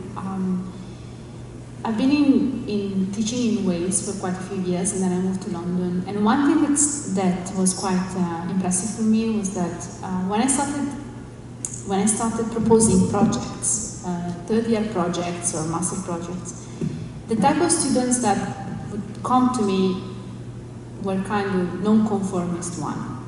And some of them were actually labeled like the crazy and undesirable of the bunch. And I was impressed because I always worked extremely well with them. And I was impressed by the attractiveness that this creative aspect of this project had. And the same thing is happening in my new institution. And I remember in particular this one student who was literally done to me when I started because nobody wanted this guy. And we worked together for 3 years because I picked him up on his third year, and then he continued throughout the master. And his projects won, every year he won a prize as undergraduate, a master, and then the fifth year he spent. So there is an aspect in visualization which is interesting. Is interesting for perhaps the more diverse kind of people, at least in education, and it can support them a lot. The only, because it probably is engaging, the only limitation I found, and this was very unfortunate, I participated in this kind of business mentoring, career mentoring scheme in a school in a not rich area of London. And the majority of the students there, I would say 97% of the students are people of color. So we were in a situation where there was a kind of a speed dating, and they were not supposed to ask us how much we made as a salary, but just ask about our careers. So the first question each one of them was, how much do you make a year? And you lose against the industry. So you already realize that you will lose that cohort to industry. afterwards, after their degree, that unfortunately this kind of career is not interesting for them, for a cultural situation, for a situation in which they grow up. So there is also this aspect which is extremely hard to tackle, because they don't reach that level where we can engage them from an educational point of view. So if I could just add one thing. In terms of visualization, one of the things that I've learned is that it also allows for collaboration. And in working with the students I worked with before, I specifically strategically put students from different backgrounds, different disciplines on a project. So we would get what I would call your normal, usual suspects, which would be your STEM, your engineering and computer science, but I would also put a student who's from the humanities on that project. And so they learned so much from each other. They gained a greater appreciation for what strengths they each have to bring. And so I echo all of the comments that have been said, and that visualization is a common thread that I think brings all disciplines together, all backgrounds, and it's the opportunity to learn from each other and to see how we can work together through one common theme. Okay, I think we have time for just one more quick one before the amazing coffee break waiting for us. So Penny Ryan, University of Maryland, Baltimore County, 2 direct responses. First to Dan's. We could completely do that. I've been teaching a project-oriented visualization course for many, many, many years. In the early years, it was all scientific applications, right? This year, out of 8 or 9 or however many projects, I've got 2 that are science, and I've got one that's sort of the effective mentoring with interactions in the juvenile justice system. I've got one that's about gendered retention effects in computing students. I've got another one that's about recruiting for a diversity scholarship program. Yeah, you can completely do it. The other one is Tehran. Kelly may have elbowed you by this point, but we did a shoestring version of the VIS that you were talking about this year. We called it AVID. We're looking to AVID. We're advancing visualization, inclusion, and diversity. I think this year, yeah, it was on Sunday. I think we're looking to build that and build upon that in a larger version. So we have the toe in the door. Was that for graduate students? We did it. We were originally pitching late undergraduates. We got a broader set of people. Mm-hmm. Yeah, I think we need to start. We need to actively get the students here, get them involved in the community. I think it's a great way to start. So Bob, I'm hoping this isn't the last time this panel happens, right? You kind of said it would be. This conversation needs to continue. This combination of people, this exact combination of people, yeah. Anyway, thank you.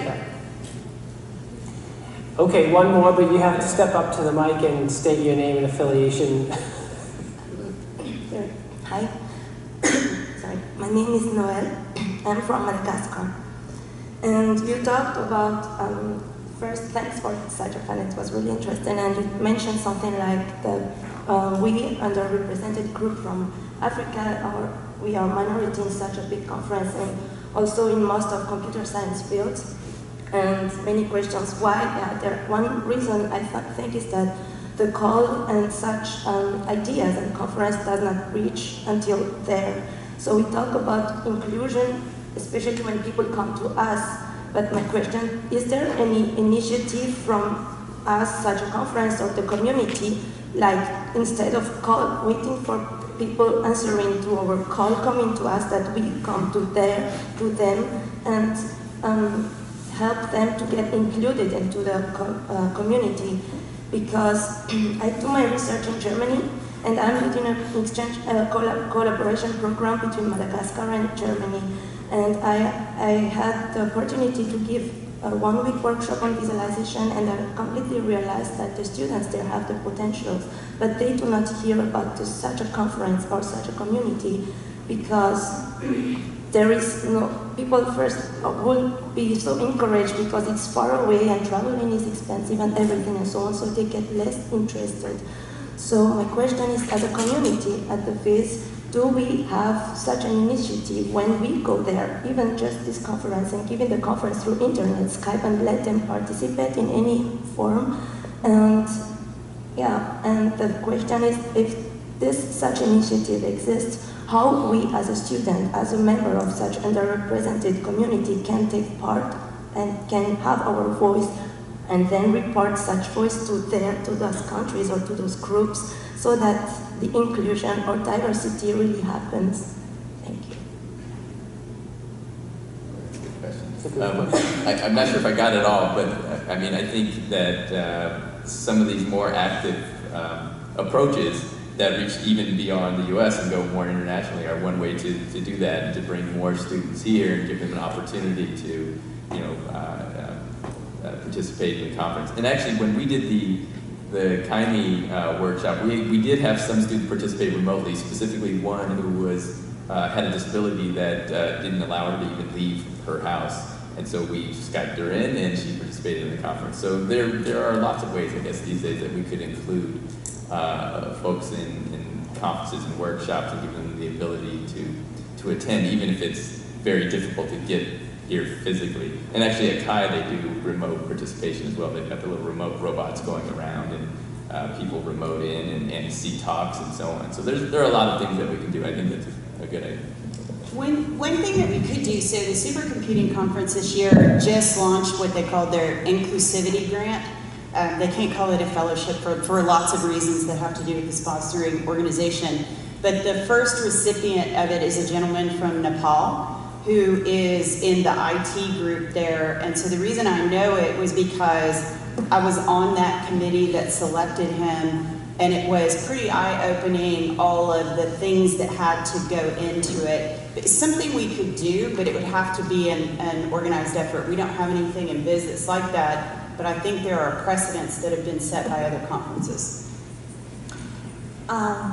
Your question is excellent, and I think that it highlights a real need. We need to, I'm not in VIS, but we, as a scientific community and a academic community, we need to do more of the work. It shouldn't, the impetus shouldn't only be on those who are underrepresented to crawl their way into a structure and a community that has forever rejected them. I think we need... Thank you for saying that. That's awesome. I think that it's excellent that some people are able to get in here. I think that we need to do more work. And I do think that larger institutions need to do more. So yeah, keep asking that question and keep putting pressure on people, please. I'm myself also a recipient of the VISSEC Diversity Scholarship this year, and I've really found that this kind of thing works very well.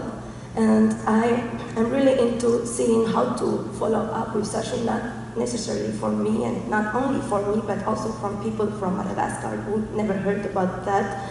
And so who should I keep pushing? Whom of you are? This year, I really have to give kudos to the VIS committee overall. They're extremely supportive from the steering committee down on inclusion and diversity. So in 2018, there are co-chairs for inclusion and diversity, and it's myself and Michelle Borkin. And I would say send it our way. Any comments? We're also going to open a communications channel where we can get feedback from the community. We're just trying to figure out what that mechanism should be, but there will be something that goes out to all of the attendees of the conference to let you know. Thank you very much.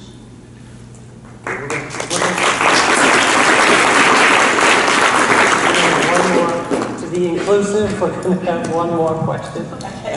I believe very sorry. I don't want this to end. I think this is a. Can I put this lower? Name affiliation. Oh, sorry. My name is Huda. I'm in Belgium in KU Leuven. Oh, just take this in my hand. So yeah, I think this is a very critical discussion. I think we should be having a lot more of it. I think we should be having more of it, not just in places where it's like sort of an echo chamber where people are already here because they're interested and they hear more of it, and it keeps going around in circles in this way.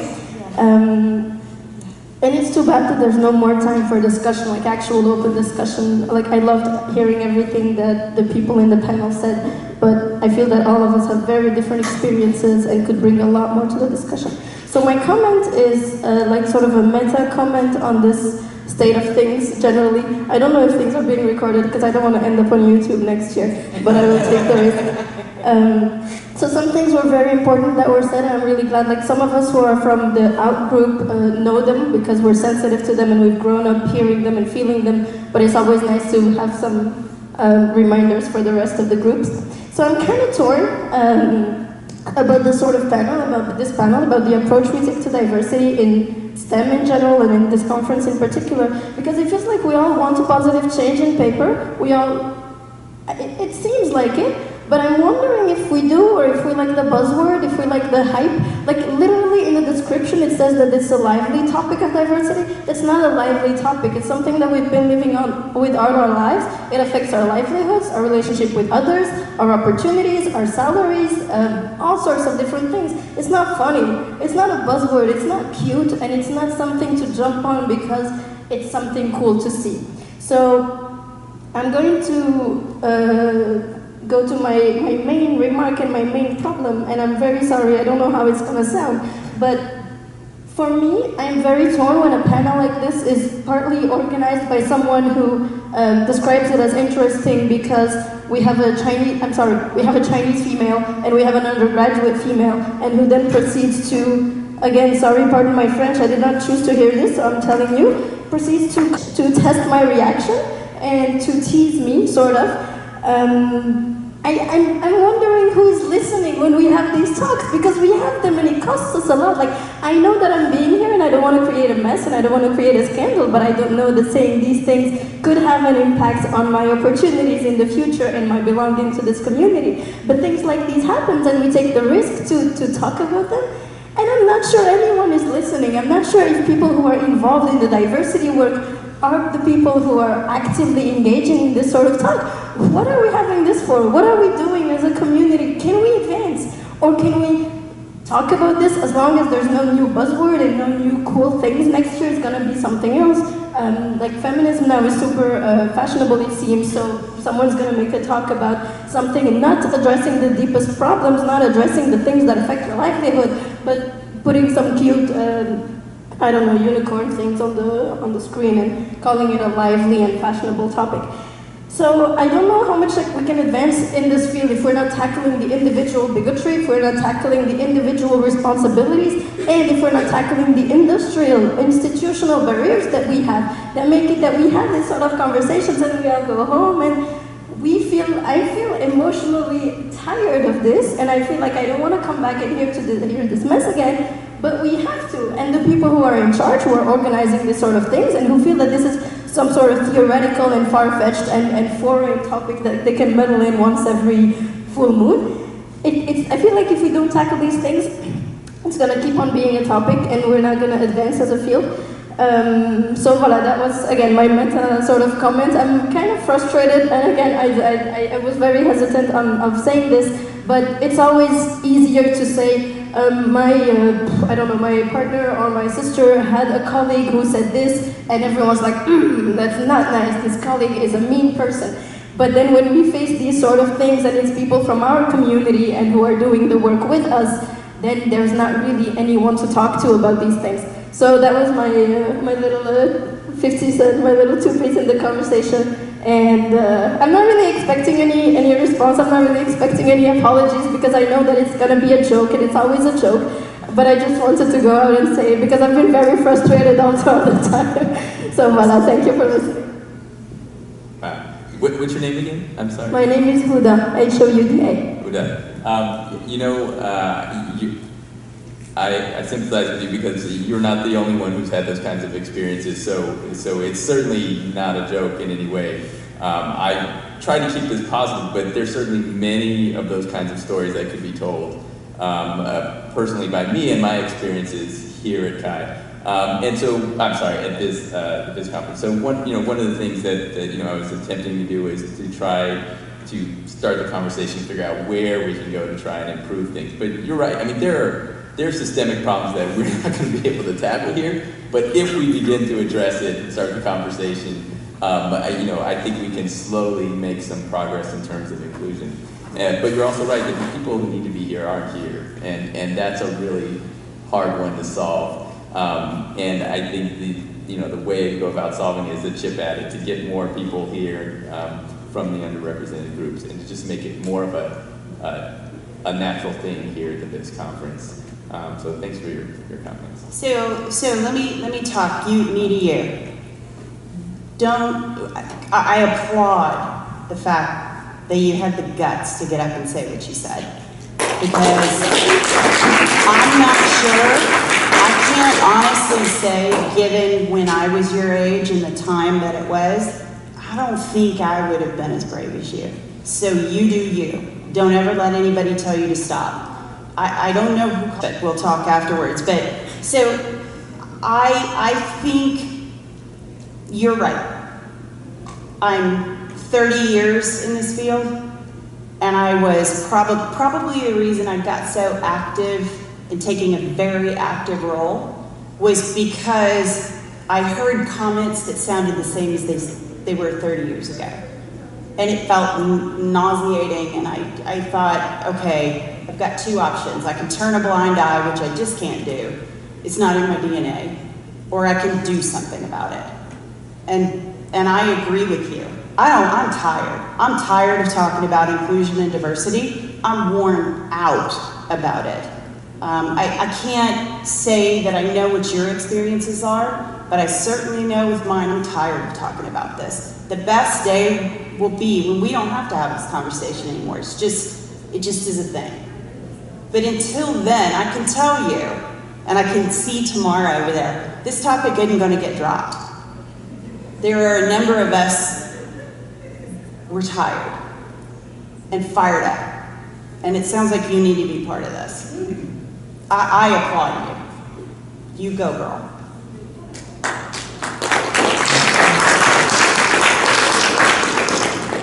So in response to your comment also, I don't know if you should, sure. I know people want coffee. Name and affiliation. Cameron Christensen, University of Utah, Ski Institute. I really appreciated your comments. I really appreciated this whole panel.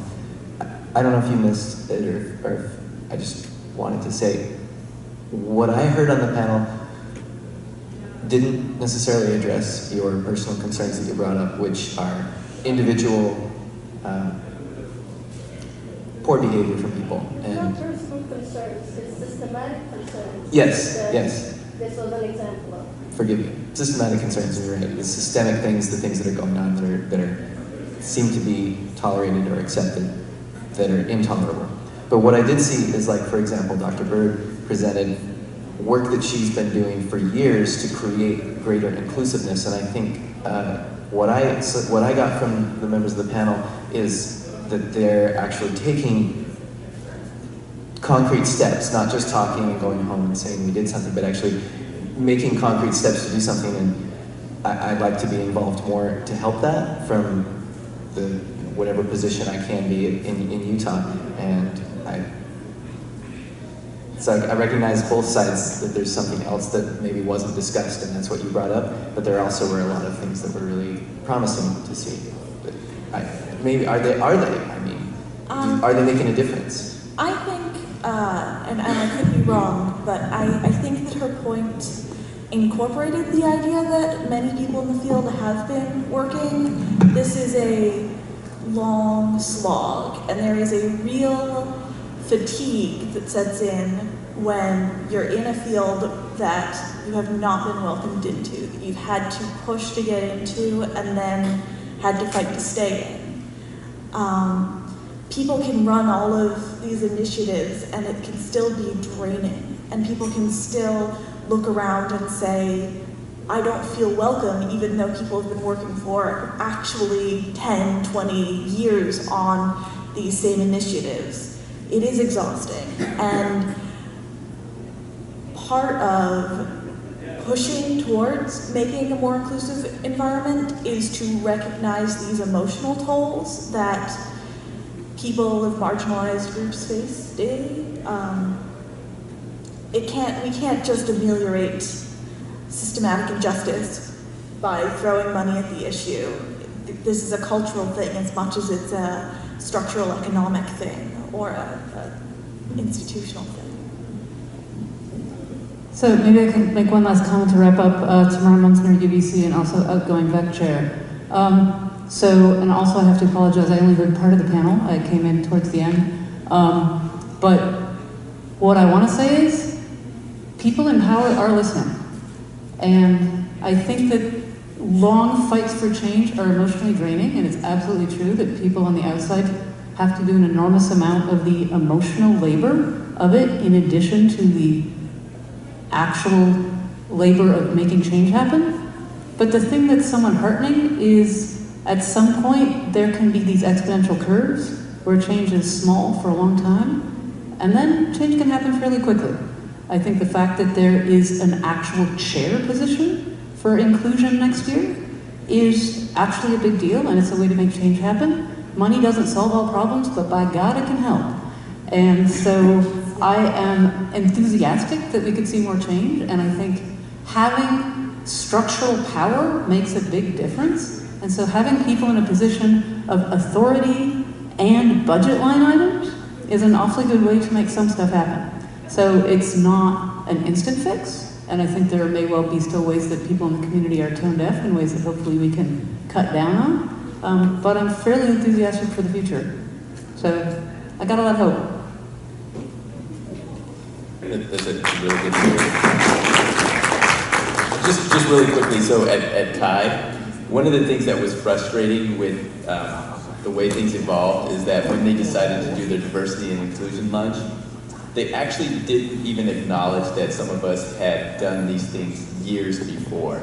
2010 and 2012, I had started some of these initiatives, and then in 2016, it was like, we're going to do this new thing, and it's diversity at CHI.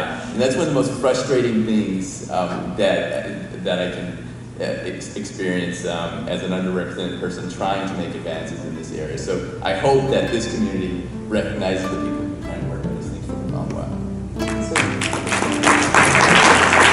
We really have to stop because this room is now being occupied by another panel. Thank you very much.